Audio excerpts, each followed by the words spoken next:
All right, Howie, let's take a look at this Seattle team. This is a rough loss for Carolina, 3 straight.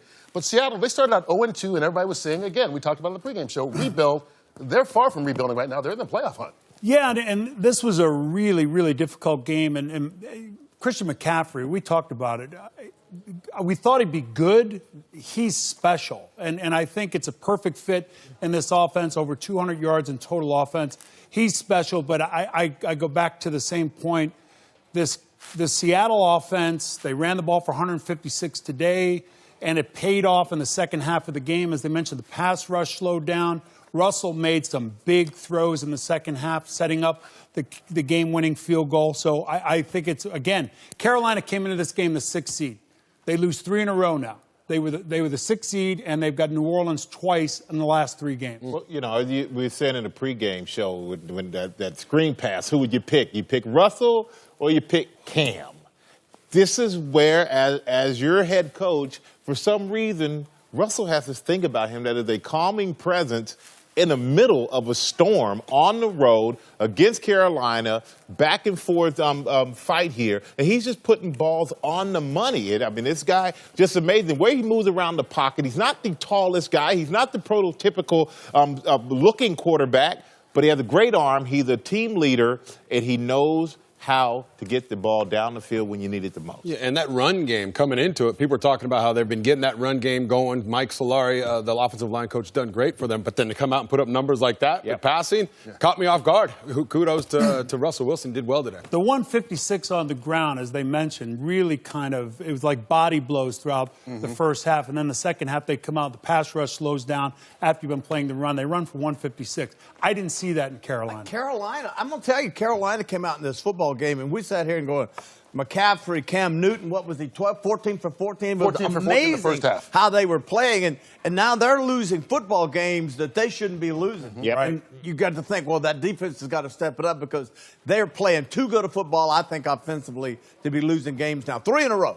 Yep. If they had put the formula together, they'd say they want to hold Seattle to under 80 yards rushing, which they did. They had 220 yards themselves, outgained them by 100 and still lost. I mean, they did everything right on paper, but instead Seattle gets the win. And as we take a look at the playoff picture right now, Seattle moves ahead, obviously due to the head-to-head battle of the Carolina Panthers. As we speak, the Vikings, who play later tonight, and Washington own the 2 wild card spots, but there's still a month left to go. Yeah, and Baltimore's now won a couple straight.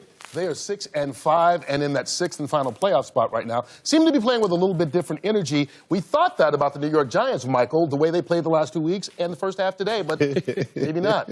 You know, if people at home can see what happens here during this game, they will understand all these little jabs at me, obviously. Bradshaw, Terry, TB, Gappy, whatever you want to call me. But, you know, you watch these Giants, I'm just baffled. I'm baffled because the first half was totally different from the second half, especially when it came to Saquon Barkley. And also, you know, defensively, this was a turning point. Trying to force a ball into triple coverage back there, gets picked off, and from then on, the Giants just went backwards offensively. And their best star, I got to say, Michael Bennett turned it up. Chris Long with the big sack right there, Howie. But Saquon Barkley was the star of the first half. Second half, he rarely touched the ball. You didn't know he was even on the team. I don't know if it was the injury or what, but they didn't get the ball in his hands enough. He touched it 4 times in the second half, and I don't think that's what this offense needs to do. Everything needs to go through him, obviously. For the Eagles, I think what's been missing was the sequence of plays we saw in the fourth quarter. You know, last year they were an opportunistic team. They took chances. That 4th down play, which extended the drive right at the edge of field goal range and then running the clock out and kicking the field goal.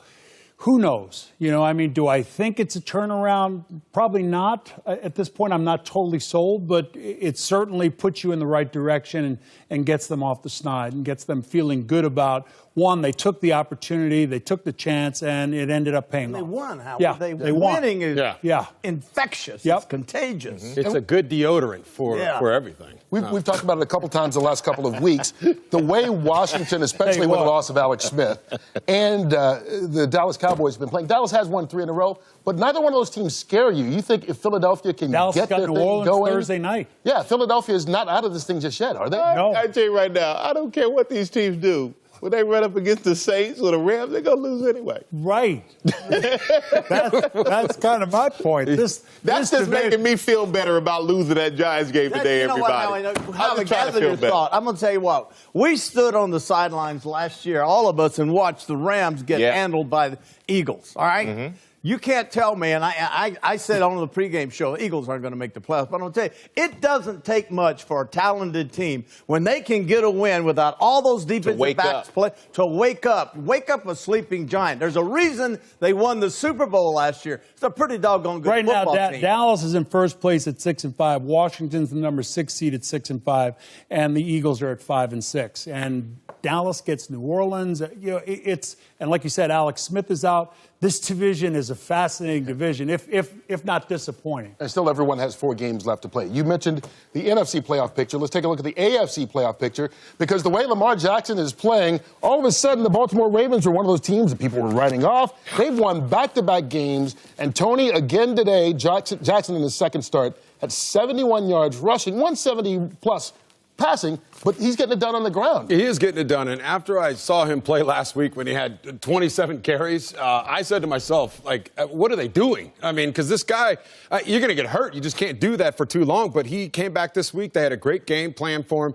Anytime you can run the ball like he does, and when he takes off, he looks like a running back. This guy is flat out fast, and he can make plays. And to go along, we saw the defensive player, Terrell Suggs. Their defense is good. I mean, this team right now, they're going to rally around this young kid, and I think they're going to make a playoff run here. I think this is a team nobody wants to play against because you don't know what to expect with that young guy. They are trying to save John Harbaugh's job, according to some reports. But the way they're playing right now, it may not matter. It looks like they are a playoff team the way they played the last couple of weeks. All right, as we get ready to wrap up the day here, get some final thoughts from you guys. Start with you, Tony. Russell Wilson, I think the way he went into Carolina and played, traveling West Coast to East Coast, we all know that's not easy to do. And for them to go in there, Carolina had lost 2 in a row. To get that victory on their home field, they are back in that playoff hunt, thick and thin. The running game wasn't going, and Russell Wilson picked up 339 yards passing, 2 touchdowns, no picks. Great day for him. I think Cleveland Browns. I mean, the team that we don't talk about. That's what I was going to say. You know, like, yeah, well, the great minds think alike, GB. Yeah. But Cleveland Brown, Baker Mayfield threw to 8 different receivers, 4 touchdowns today. He woke up last week and said, I woke up feeling dangerous. Oh. Well, obviously he woke up this morning feeling dangerous, and it's amazing when the head coach leaves, the offensive coordinator leaves, all of a sudden this kid just, pops. And he just has this thing about him. It's an infectious way of just being, I think, the positivity that this team is feeding off of. Good I agree. We've got New Orleans on Thursday night versus Dallas. It's a kind of we've acted as it's a foregone conclusion that New Orleans is going to have home field advantage.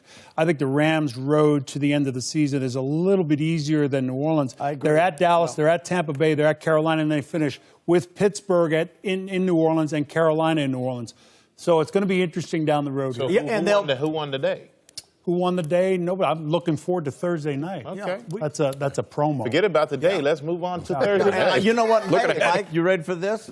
I'm going to give you another one. I'm going to say tonight, Cousins, Rodgers, Green Bay, Minnesota. We're in playoff mode now. So every game is big, especially contenders. And I know the Vikings, and I know Green Bay. Didn't they go to a tie ball game? Yeah. Tie. Those 2 teams played to a tie, so it'll be fun tonight. A lot of division games down the road. And the other thing is, I think we're all reminded, don't write off the 2 teams that were in the Super Bowl last year. New England, if they get everybody back healthy, they can get rolling, and Philadelphia is still alive, at least, in the NFC playoff hunt. So you One say that right I got now a shot. is dominated by the Saints. They will take on the Cowboys. Thursday Night Football. That's the next time we've got action for you here on Fox. Yep.